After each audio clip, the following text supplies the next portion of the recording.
Let's be real. We live in a generation where everyone has an opinion. Everyone has advice. Everyone has a life hack. And if you're confused, they'll tell you to just follow your heart. But if we're being honest, our hearts have gotten us in trouble. Because some of us have made decisions that looked good in the moment, but cost us peace. We've said things we can't unsay. Trusted people we shouldn't have trusted, stayed too long in relationships that were draining us, spent money we didn't have, ignored red flags because we didn't want to feel lonely. And then we wonder why life feels heavy. The truth is, we don't just need motivation, we need wisdom. Not Google wisdom, not TikTok wisdom, not Reels wisdom, God's wisdom. Because wisdom is not about sounding deep. Wisdom is about living right in His sight.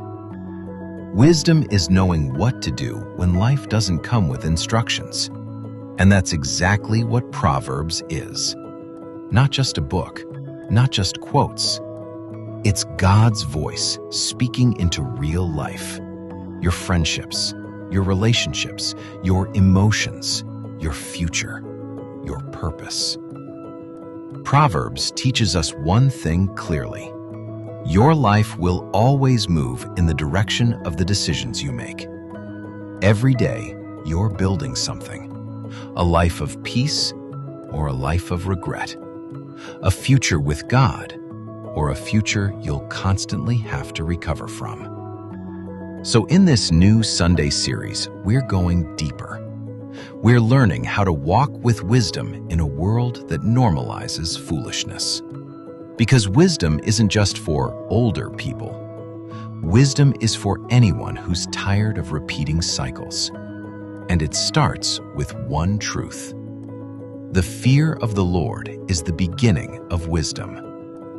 This is your season to grow, to mature, to reset, to live with clarity. Because you weren't called to live confused. You were called to live wise. Welcome to Wisdom, a study of the book of Proverbs. Palapakan natin ng Panginoon. Thank you, Lord Jesus. So for the next few months po, ito yung pag-uusapan natin all about wisdom, alright? Study sa book po ng Proverbs. Ayan. Sino dito kailangan ng wisdom? Nasa mga lahat tayo, praise God. Akala ko wala, ibang kuna ni God. Okay. So nakakatuwa po, no? Dahil as we go along sa ating pong church, God is really doing something. Not just externally, kung nakikita natin yung mga activities po natin, also internally. And I'm so grateful. Even today, di ba nakikita natin yung ating mga teens, meron na talaga silang sariling group. Simultaneously, experiment po natin to. They will always go down every Sunday kasi wala pa po tayong youth service. So huwag kayo mag-alala, pati mga couples, eventually magkakaroon na tayo ng point of discipleship. Di ba po, Kuya Ed, natin din. Di ba? So ma-excite po tayo kasi may mga nagtatanong na rin po eh. So kami po ay sobrang excited na sa lahat po ng ating pinaplano at i-execute for the kingdom of God. So, gusto ko lang po pakita tong picture na to before I proceed to my message today. This is somehow a picture na memorable sa akin at memorable sa amin. Just so you would know, makikita niyo po, di ba, mga sasaya namin dyan. Okay? Ito po yung picture namin, first namin na picture all together. Wala pa pong pangalan yung recent church noon. Wala pa po siyang, basically, wala pang lugar, no? Kuya Jim, no? Wala pa tayong lugar noon eh, no? Wala pa. So, ang direction sa amin ni Lord noon is to gather in worship and pray. So, ito pong time na to, nagpunta po kami sa farm po, sa RDS farm. Yan, ano niyo po yan, i-search niyo po yan. Promotion. No? RDS farm po kanila Ate Gina and Kuya Jim. So, ito pong time na to, gabi na yan, medyo late na, kami po ay nag-worship and pray. And ito yung isang bagay din na memorable sa akin. Because hindi ko in-expect magagamit ko pala ngayon sa preaching to. So, ito pong time na 'to, ako po yung nagbigay ng instruction sa iba kung paano pumunta dun sa RDS Farm. So, sinend ko pa kala Sister Ma, ang yabang mo pa, "Eh, dito yung daan. Yan yung ways niyo papunta dito sa ano, sa RDS Farm and all." Now, ito po nangyari, 4 o'clock namin sila kinol time, nung time na yan, I believe 4 o'clock ba, tama ba ako if I'm not mistaken? So, hapon. Tama, no? Umalis kami 3, tapos habang nasa biyahe na kami, binabaybay namin yung SLEX, naka-Waze po ako, biglang somehow, may specific direction si Waze. So in my mind, nakita ko na si Calax, kasi alam ko Calax. So nakita ko yung Calax, pero hindi ko in-expect MCX pala yun. So nakapunta na ako sa kanila ilang beses. For some weird reason, kumanan ako, umexit ako sa may MCX. Pag exit ko po ng MCX, little did I know, nung specific time po na yun, is sobrang traffic. And sabi ko sa isip ko, okay, mag-U-turn na lang ako. Kaya naman. Alam niyo po nangyari, pag U-turn ko, pagbaba ko dun sa SLEX, supposedly iikot ako. Ito naman ang nangyari. Because traffic din pabalik, may mga cones, so supposedly kakaliwa na ako para makalabas po ako ulit ng SLEX. So what happened is that, yung mga cones, dahil na siksikan yung mga kotse, hindi po ako nakalabas. So nagit-git po ako pa kanan, paakyat ng Skyway. Oh my goodness. So yung Waze, nakatutok siya. Di ba alam niyo sa Waze may gano'n? Yung parang may araw pagka may maliit kang dadaanan. Minsan maguguluhan ka, di ba? So ako marang nakukonfuse na ako. Ano ba nangyayari? Now, ito po yung eksena. Dahil hindi po ako nakalabas ng SLEX pag U-turn. Pag pasok ko ng Skyway, in-expect ko na baka dito lang to traffic. Alam niyo po yung eksena. Kumuha na lang po ako sa Google kasi wala akong picture ito. Pero ganito yung eksena. Pakita natin. Ganyan yung eksena. Sabi ko, sobrang haba. Sabi ko, alam nyo, by that time, sobrang na-frustrate na ako. Kasi, ilang oras na po kami nasa daan. Then, wala pong U-turn sa Skyway. Yung parang naranasan nyo na ba yun, naligaw ka, tapos naghahanap ka, may U-turn ba sa Skyway? Parang sana may eject button no? Tapos lilipad ka. Wala. So in short po, binaybay po namin ni Loren yung buong Skyway. So yung 4 p.m. na dapat nandoon kami, na ang yabang ko pa, nagbigay pa ako ng daan. Nakarating po kami, kung hindi ako nagkakamali, mga 8 p.m. na ba, no? Para mga gano'n na po, no? Tama ba? So para kami nagpunta ng Bicol ba? O Lawag. So sobrang layo po. Alam mo, sa totoo lang, yung time na yun, parang ayoko nang tumuloy. Naglalabo na sa akin kasi napo-frustrate na ako. So, why am I telling this? You see, wisdom is like Waze. Meron tayong guide at some point where we are coming and then yung ating specific na direction. And yet, most of the time, tayo po, we get lost. May direction naman yung buhay mo, may direction naman si Lord through His Word, but because we follow our own ways, madalas, alam natin to, mas madalas po yung failure or mistakes. And as we get lost towards the destination, we keep choosing wrong direction. And that is why tayo po, nangyayari po is merong delay. Sabihin nga natin delay. Sino dito somehow nakaranas ka na ng delay? Because alam mo lang, nagkamali ka ng desisyon. Honestly, praise God, madami-dami tayo. Yung iba hindi pa nakakaranas, I pray huwag yun ang maranasan. Oh, di ba? So, may specific delay. Ayaw gumana. Okay. May specific delay. And for some, hindi lang siya delay. Yung iba naman talagang naliligaw. Mayroong point of loss. Tama ba? At kadalasan, ito yung mabigat. We cannot go back in time. Kaya tama sinasabi ng mga magulang natin no? Yung pagsisisi na sa huli. Tama ba? Kasi nga, may mga bagay tayo na talagang we keep doing, yet alam na natin na hindi tama. At minsan, ito matindi lalo na sa buhay Kristiyano. Parang imagine niyo tatlong upuan. Ito, alam na natin na sin. Ito, alam na natin good. Ito yung mga dapat natin gawin to glorify God. Pero yung gitna is the gray area.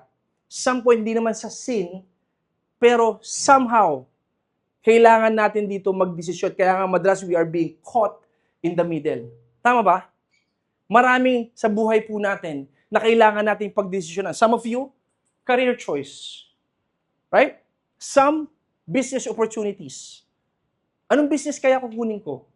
Ano bang career? Nagtapos ako ng nursing, kaso may offer sa barko. Somehow, pinalaki ako ng magulang ko ng maayos, pero parang gusto ko munang mag-chill, Netflix and chill. Pahinga muna ako.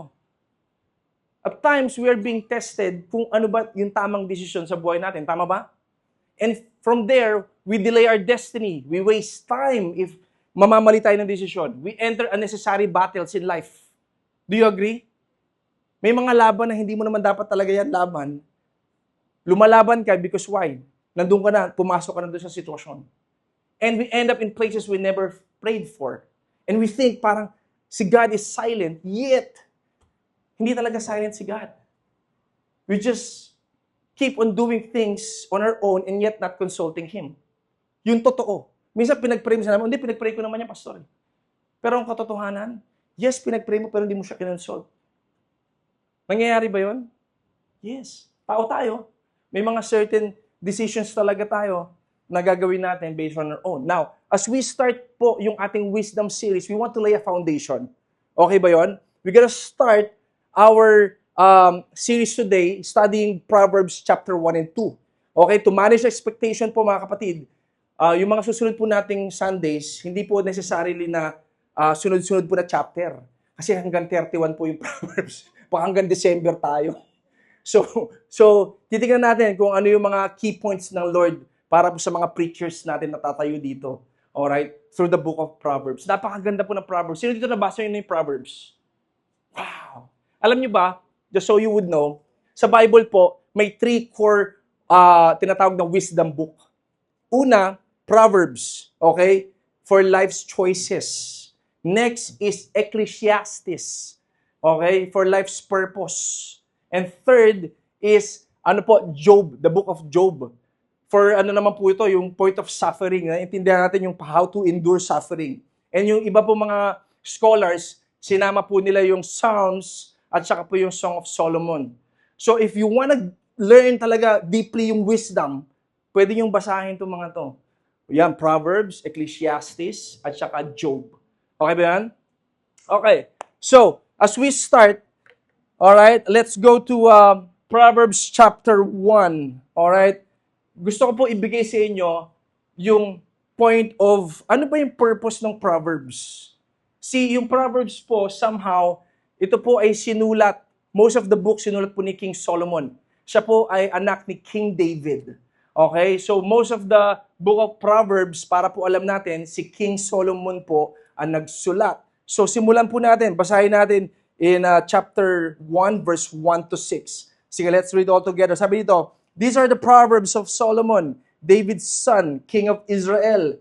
Their purpose, watch this, is to teach people. Sabi natin, to teach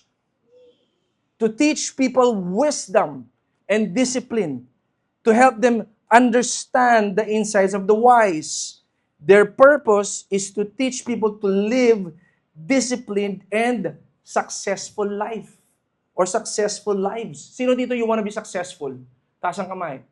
Ako din. Sama-sama po tayo dyan. Okay? To help them do what is right, just, and fair. Bakit? Because we are living in a world na talagang sobrang unfair. Tama ba? So yun dito, naisip mo na parang, bakit gano'n? Life is unfair. Tama?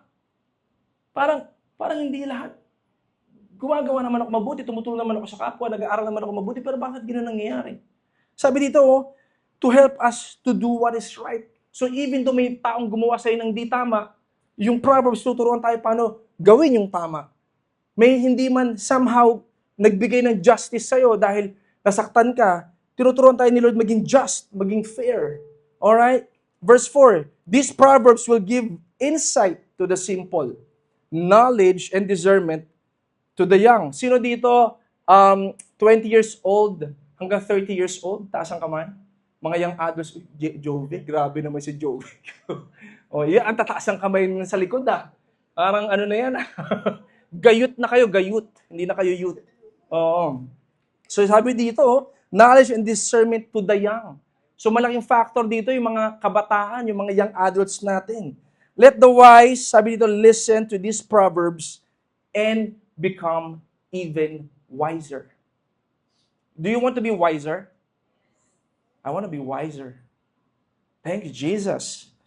And let those with understanding receive guidance by exploring the meaning in these proverbs and parables to the words of the wise and the riddles. And with that, I want to share specific title ng message natin, How to Gain Godly Wisdom. How to gain godly, sabi nga natin, godly wisdom. Now, what's the difference between human wisdom and godly wisdom? Ano ba yung pagkakaiba na yan? Differentiate natin. See, yung wisdom po is the application of knowledge. Some of you, street smart. Bakit? Marami kang karanasan nung bata ka. Somehow nahubog ka ng panahon na tinatawag. Bata ka pa lang, natuto ka na magbenta. Magbenta naman na maayos, Hindi yung magbenta. Baka iba binibenta mo. Di ba? Natuto ka lang sa buhay. Maaga ka nagtrabaho. Di ba? And some of you, lumaki na talagang merong human wisdom, earthly wisdom na tinatawag. Iba ka lang mag-isip. So, kasi na-apply mo yung mga tinuro sa'yo na naging mentor mo, tinuro sa'yo ng ibang tao, karanasan mo sa buhay. So, nung lumaki ka, nung tumanda ka, somehow na-apply mo siya, na-share mo siya sa iba. So, wisdom is applied knowledge. Now, what is godly wisdom? Godly wisdom is the application of God's truth in your life, in our lives. It is a God-given ability. Sabi natin, God-given ability to evaluate and make decision based on biblical truth. Now, ang tanong, how do we gain, as followers of Christ, godly wisdom? You see, yung Proverbs po, pakita ko lang sa inyo, Proverbs teaches us, ito po, character formation, decision-making, guarding our tongue, workplace excellence, relationships. Ito, kailangan, maraming may need nito. Okay? Patungkol sa relationships, whether single ka o married ka, marami pong tinuturo si Proverbs sa atin patungkol ano ba ang tama patungkol sa relationship sa mata ng Panginoon. Naunawa natin? Ano pa? Money and integrity. Some of you, you need wisdom in handling your finances. Yung cash flow mo. Book of Proverbs, my friend. Andi dito yan. Okay? Ano pa? Parenting and leadership. Some of you lead. Some of you parents na. Magulang na. Hindi magulang sa tao. Magulang na. So, nasa Proverbs din, marami tayong matututunan dito, and also practical ways of effective living. Alam mo, sarap po na maunawaan deeply yung salita ng Diyos na ikaw mismo every single day, nakadepend ka na dito, hindi na sa sarili mo. Sino dito, at some point, ang dami mo naging failure because you depend on yourself most of the time. Amen. Right? And sabi nga nung kasabihan, we get smart once we learn through our problems or situations.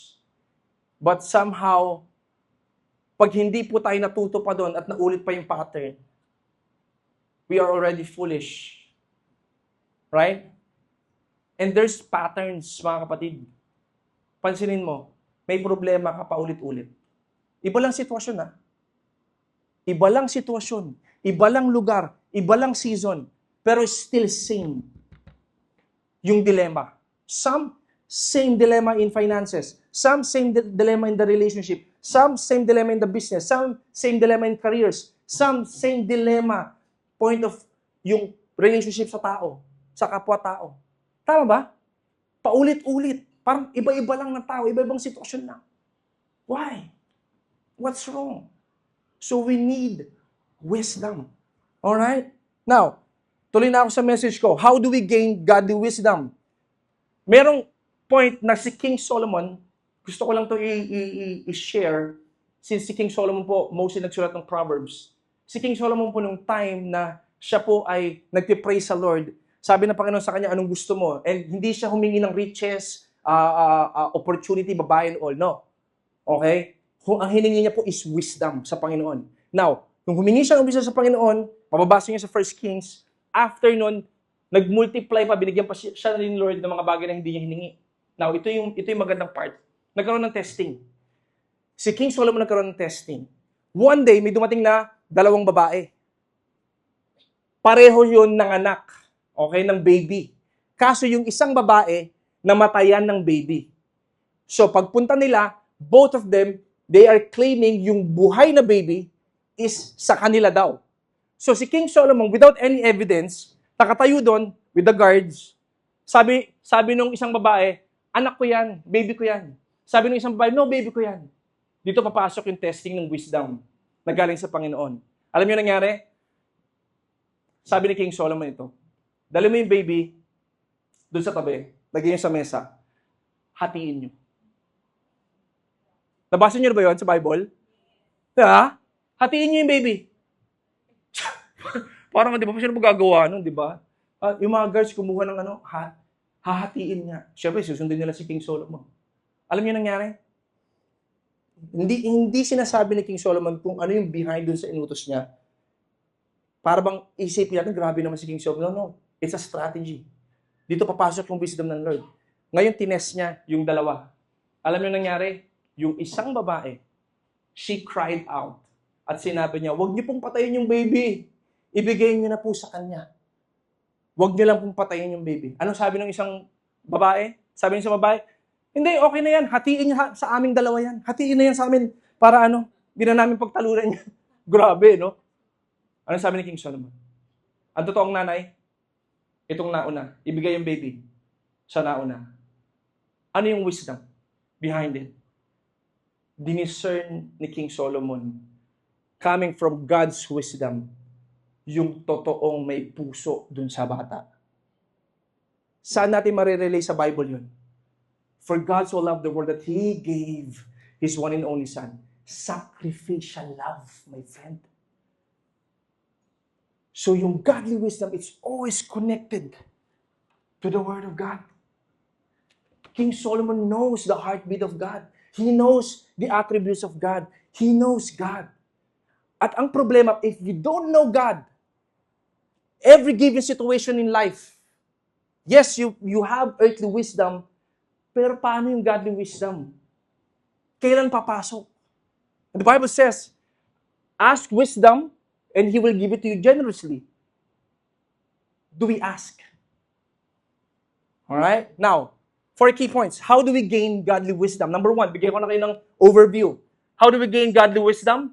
Number 1, start with the fear of the Lord. Lahat to sa Proverbs chapter 1 and 2. Second, submit to godly instructions. Next, step away from foolish influences. Ako, mamaya, importante ito. Lastly, seek wisdom like treasures. Ready? Point number 1.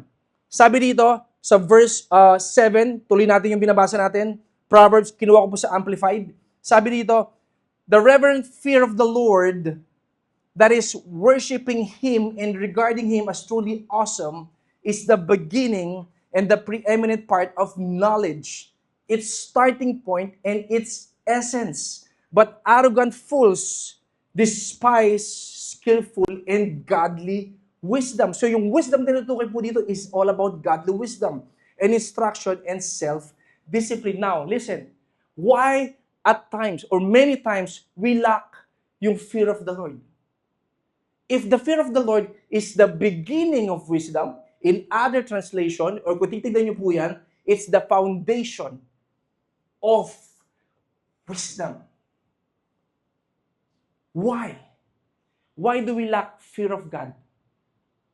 Hindi, Pastor, kaya ako bumili ng essentials para lagi ko suot. Fear of God. Yeah. Okay. No, listen to me. We lack fear of the Lord. You know why? Because most of the time, we fear men more than God.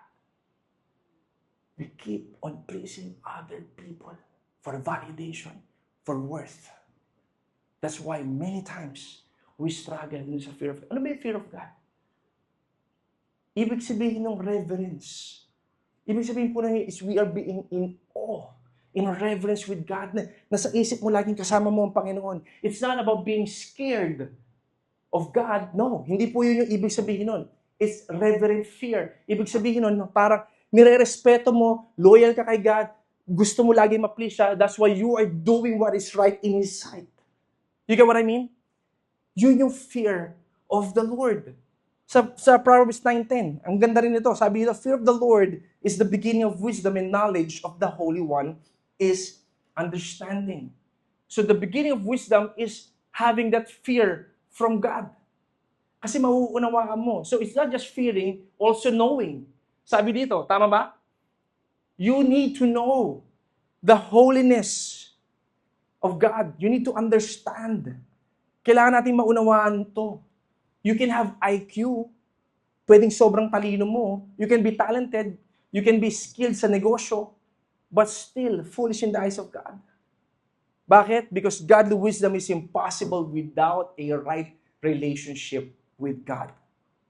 Write this down. Wisdom begins when you reverence God. Understanding grows as you know God deeply. Naunawa natin? Church, I want to challenge you. Every Sunday, you'll be hearing us preaching here, sharing the Word of God, encouraging you to read the Word of God. Pero if hindi mo maiintindihan yung importance na magkaroon ka ng understanding in knowing God, some of you will do it out of obligation, not of having compassion talaga sa Panginoon. Am I right? And I want to challenge you, church, na alam mo lang buksan ni God yung puso mo. Alam mo yung mga nag-camp? Kaya lagi ko ito pinabanggit last time. Nailagay sila sa isang container eh. Alam mo yun, hindi ka distracted. Kasi pag lumabas ka na, di ba? So much distraction. Yung simula pa nga ng camp, naalala ko, nag-observe ako from afar bago pa kami Amazing Grace. Some of them, well, most of them, having their cell phones. To be honest with you, hindi namin kinulik yung cell phones.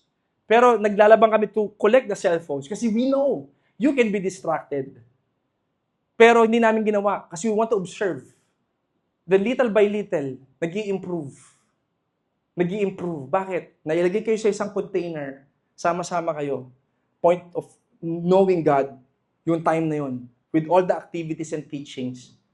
Then, ano nangyari? Dami sa inyo na-encounter nyo si Jesus. Tama ba? Tama ba? You can do that inside your home, inside your house, without any distractions. You can encounter God every single day. Amen? See, to fear the Lord rightly is to submit to the Lordship of Jesus. Sabi mo sa katabi mo, submit to the Lordship of Jesus. Submit to the Lordship of Jesus. Kung talagang si Lord, hindi mo lang siya Savior, then allow Him to be the Lord of your life. Naunawalan po natin? Now, second key point, how to have godly wisdom, Pastor Chris. Point number 2 is this, submit to godly instruction. Ito, importante ito. Submit to godly instruction. See, ito, pakinggan nyo ito mabuti. Yung mga single pa natin nandito. God placed a covering in you. Yung mga single pa po natin na wala pa pong asawa. Alright? Si God may pinlace pong covering. Sino po yung covering ninyo? Ang inyo pong mga magulang. Tama? Sa labas, God placed a covering in you. Probably, nag-aating ka dito sa Risen Church. Inalaw po kami ng Panginoon as shepherds. Yung pastor po kasi is shepherding to cover you in prayer, in equipping you, in discipling you. So may point of instruction palagi. Now, saan ang galing yun? Punta tayo Proverbs 1:8-9. Tuloy natin yung binabasa natin. Sabi dito, my child, tingnan nyo, patungkol sa mga bata, listen when your father corrects you. Woo! Nakikinig ba tayo pag kinukorek tayo ng tatay natin? Ano pa sabi? Don't neglect your mother's instructions. Pastor Chris, paano pagka hindi maganda yung ginagawa sa akin ng mga magulang? Hindi maganda yung sinasabi sa akin ng magulang ko. Paano po yun? Ano sabi ng Bible? Submit to the ruling authority. At times, there will be seasons in life that you will be tested. That even though naglalaban sa'yo, hindi ka nag-agree sa prinsipyo, sa ginagawa ng magulang mo. Even in our country, do we agree all the time sa pagpapatakbo ng bansa natin, ng mga leaders natin? Hindi naman, wala rin tayong magawa. Tama? But we need to submit. Si God, tinitignan yung heart natin, how we submit. And si Lord napi-please doon. Darating yung panahon. Sabi ng Bible is this, when you humble yourself into the mighty hand of God, in due time, He will lift you up. Tataas ka ng Diyos. Darating yung panahon, pwedeng yung mga magulang mo, as you pray for them, I've heard stories like this. Nadala nila sa Panginoon. Through what? Through their life's testimony. Bakit? Kasi yung humility at yung point na nakikinig sila, yun yung nagpabago. Minsan hindi dahil sa sinasabi natin, kundi sa gawa natin. Malinaw? Now, sabi dito, what you learn from them will crown you with grace and be chain of honor around your neck. Kaya nga, why father's correction and mother's instruction? Sino ito mga father? Taas ang kamay. All the fathers. See, bakit father's correction? Father represents discipline, boundaries, and firmness. So bakit mothers represents yung point of instruction? Kasi it nurtures, guide, and form. Point of nurturing, guidance, and formation. Kaya whoever cannot be corrected, cannot be directed. Tandaan mo yun. May point of testing inside your house. If you cannot be corrected, my friend, mahihirapan ka i-direct ng kahit sino. Kasi yung pride, naging puno na. And whoever refuses covering will eventually lose protection. Si God, He always gives hedge of protection na hindi mo nakikita. But at times, if you keep on disobeying, magugulat ka para nawala yung hedge of protection ng Panginoon sa buhay mo. Just like King Saul. Alright? Whoever's cannot be corrected, cannot be directed. And kaya nga wisdom grows in a heart that is teachable. Sabihin natin, teachable. Sabihin mo sa katabi mo, be teachable. Kaya sa ko, be teachable. Amen? Point number 3. How can we gain godly wisdom? Number 3 is this, we step away. Ito medyo mabigat to, lalo na sa mga single natin, mga kabataan natin, mga young pros natin. Step away from foolish influences. Proverbs chapter 1 verse 10 to 11, basahin natin. Sunod lang tayo dun sa binabasa natin. Sabi dito, my child, if sinners entice you, turn your back on them. So ano sabi? Ano daw yun? Turn your back. So pag merong somehow na tao lagi nagyayaya sa'yo, na alam mo hindi tama, ano daw gagawin natin? We turn our back on them. Sabi dito, they may say, come and join us, let's hide, kill someone, just for fun, let's ambush the innocent. Alam niyo, quick story lang. When I was young, I believe 15, 16 years old ako nito. Nag-aaral kami sa Lasal Antipolo, magkakasama kami nila Jay nito, sa iba ko sila kasama. Dumating mo sa point, just for fun, pupunta kami sa isang mall, surplus ba yun, Jay? Surplus? May clutch bag pa kami noon, social, parang konyo ka. Tapos gagawin namin, fit kami ng damit kasi uso nun mga RL, Polo Sport, ganyan, Tommy Hilfiger. Konyo ka kasi nun pagka naka-buckle ka, tapos naka-RL ka. So gagawin namin, paghubad namin, pag-finit namin yun, babalumbon namin yun, tatago namin sa clutch bag namin yun. Wala pa dati yung dadaan ka, tutunog, wala pang ganun. So tinatago namin yun. So ang dami namin damit dahil doon.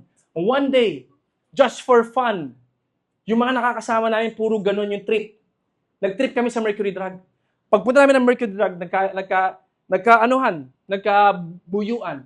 O, tira nga kayo dito, tignan ko kung gaano kayo kagaling tumira. So sabi namin, sige, pagalingan tayo. Tumira ako ng hindi ko na matanda ko nung tinira ko, betadine niya. Tumira akong betadine, nilagay ko sa bulsa ko. Pagalingan just for fun. Paglabas ko ng Mercury Drug, dyan sa Marcos Highway. Alam niyo po nangyari? May sumunod sa akin, tinawag ako, pagharap ko, sinuntok yung tiyan ko. Bata pa ako nun. Tapos kinaladkad kaming ganun. Dinala kami sa office. Na principal office, doon sa Mercury. Tapos tinanong kami, chinek yung mga IDs namin, nakita nag-aaral kami sa sa isang maayos sa eskwelahan, sa Lasal Antipolo.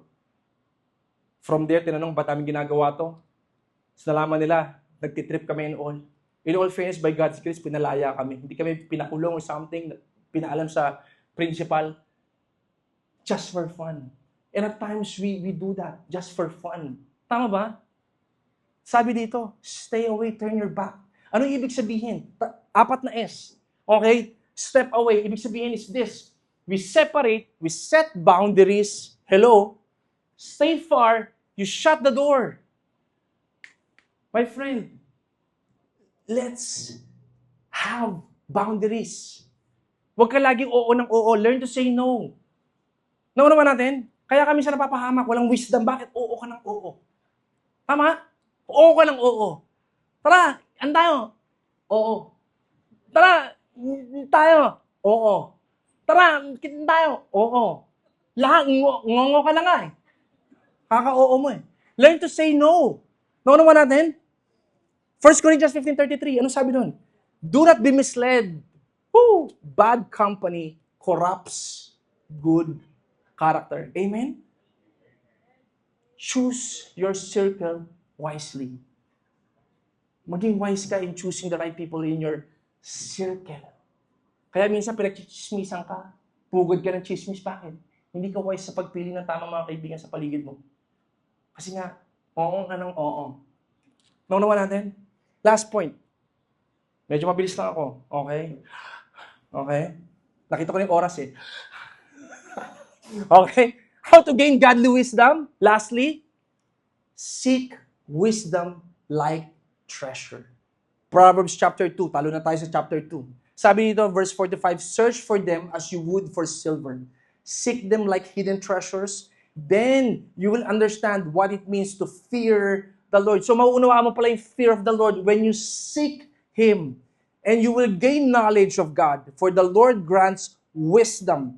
For His mouth come knowledge and understanding. Now, anong ibig sabihin ng seeking wisdom? Ito po ibig sabihin nun. To seek wisdom is to pursue Christ because Jesus is the wisdom of God revealed. Malinaw? Ulitin ko. Okay, labas ka na. Wala ba dyan yun? Okay. To seek wisdom, sulat nyo na lang, is to pursue Christ because Jesus is the wisdom of God revealed. Si Jesus po yung wisdom. So when we follow Jesus, we gain godly wisdom. Malinaw po? I'll show you. Punta tayo sa Colossians chapter 2, verse 2 to 3. Sabi nito, I want them to be encouraged and knit together by strong ties of love. I want them to have complete confidence that they understand God's mysterious plan. Watch this. Which is Christ Himself. So in Him lie hidden all treasures of wisdom. Sabi natin, all treasures of wisdom. All treasures of knowledge. So na kanino yung wisdom? Na kay Jesus. So when we seek God, we will find yung treasures of wisdom galing sa Panginoon. Tama ba? See, godly wisdom, tandaan nyo to, is costly. But foolishness is more costly. Do you agree? Minsan, nakakalungkot. Darating tayo sa point na tayo pa mismo malalagay sa isang sitwasyon. Sobrang stress natin. Bakit? Listen, because there are things, pakinggan mo ito mabuti, because there are things you can prevent from happening. Yet, hindi nangyari. Bakit? Because of you lacking godly wisdom. Sige ka ng sige. Sige ka ng sige. Sige ka ng sige. Oo nga ng oo. Tama? Tandaan niyo oo. Maghini ka na mahini. Try mo lang. Diba? Hindi. Diba? As I end, what are the benefits of godly wisdom? Nasa Proverbs 2 yan. Dadaanan ko na lang. What are the benefits of godly wisdom? Can I call the worship team? The benefits of godly wisdom is this. Guys, I want you guys to understand deeply kung ano ba yung benefits ng wisdom, ng godly wisdom. gano'n siya kaimportante. You start seeing God clearly. Mauunawaan mo na malinaw ang Panginoon. Proverbs 2:5-6, you'll understand what really means to walk with God. Pangalawa, you get spiritual protection. You didn't even notice. May protection si God sa buhay mo. Kaya pansinin mo, if you gain wisdom from the Lord, hindi ka nakakasakit. May peace ka. Minsan yun na mahirap kuhanin yung peace. Tama ba? Kahit mukha kang okay sa Instagram, yung mga post mo kahit pa side view na gano'n, na may dimples ka, pero wala kang peace, hindi pa rin. Tama ba? Proverbs 2:7, God becomes a shield for those who live right. Third, your life starts making sense, direction-wise. Bakit? Sabi sa Proverbs 2:8, He guards your path. Ano pa? You get better at making decisions. So, did you want to have right decisions in life? Taas ang kamay. Amen. Proverbs 2:9, you'll understand the right path to take. Next is this. You start recognizing fake voices early. Malalaman mo bakit? Sabi sa Proverbs 2:12-15, delivers you from people who twist truth. You will not be deceived, my friend. Kasi nga, ang daming voices, sa totoo lang, as we go on in life. Tama ba? Ang dami nag-a-advise sa'yo. Minsan di mo alam kung sino pakikinggan mo. You avoid relationships that wouldn't drain you later. Singles, para sa inyo to. You will avoid relationships that would drain you later. Or even yung mga couples na rin. Pwedeng point of companionship to keep you from destructive relationships. Lastly, your life becomes more stable and grounded. Proverbs chapter 2, verse 20-21, you will walk in the way with good people. Amen? Sorry, medyo mabilis ako. Nag-flip top kasi ako. But I want you guys to understand deeply. Yung simula po ng pag-aaralan natin for the book of Proverbs. Ang dami nito, guys. Excited ako dito. This is just the beginning. This is just the foundation. Amen? May natututunan ba tayo? O salita lang ako ng salita ba dito? Amen. I hope you guys somehow grasp yung message ni Lord sa bawat isa po sa atin. Can we just close our eyes and bow our heads? Thank you, Jesus. Lord, thank you, Lord God, for your word.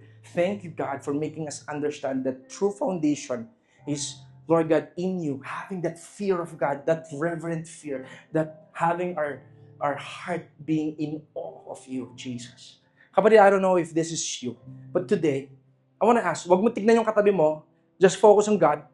You just know for yourself, for a fact, you need wisdom. Because so many times, you keep on doing things, paulit-ulit. It's like a pattern. It's like something na, God, kailan ba ako makakawala dito? Nagkakamali ka, and sometimes dumarating sa point, sinisisi mo na yung sarili mo, may unforgiveness ka na sa sarili mo, it's because of you always failing. You always making mistakes. I want to pray for you. Can you just raise up your hands, my friend? If that's you, thank you. Thank you, Jesus.